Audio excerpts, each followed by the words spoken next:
When I first learned about the growth mindset, it was at a conference at Lincoln Center. Lincoln Center had actually invited a bunch of teaching artists to come to a conference that they were holding that actually teachers from all around the world, all over the country come to. And that was where this woman got up to discuss the work of Carol Dweck.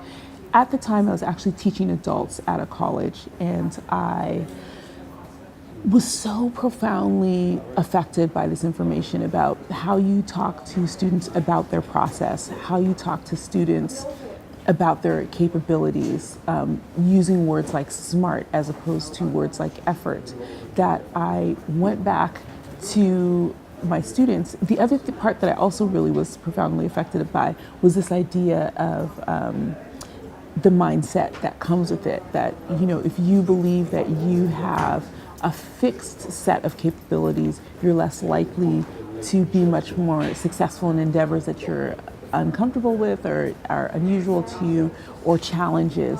And so I went back and I told my students about that, the students in the course. And it was an interesting course. It was an adult course. I was teaching adults who were like going back to college.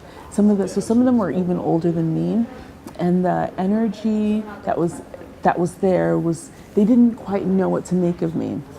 What I do remember was there were two students in the class, one woman who had profound learning disabilities. I know this because I had to read her work a lot of times. She didn't give me her, what we call ILP, individual learning plan. She didn't give that to me till like well into the course, but I could tell that there was something going on, that she had difficulty, you know, like dyslexia, all of these things, processing information. And then the other student who sort of sat up, they kind of both perked up when I was telling them this, was her, and then this other man who had spent much of his life in prison and was now a single father raising his daughter and his niece on his own.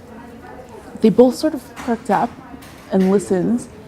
And from that point on, their work output improved measurably. They were really responsive to the feedback that I gave them. And it also improved the way that I gave feedback to students, where I really talked about, this is what you did. Like, I was really transparent about what they did and what I was looking for. And I was also transparent at the outset about what I wanted from them in assignments.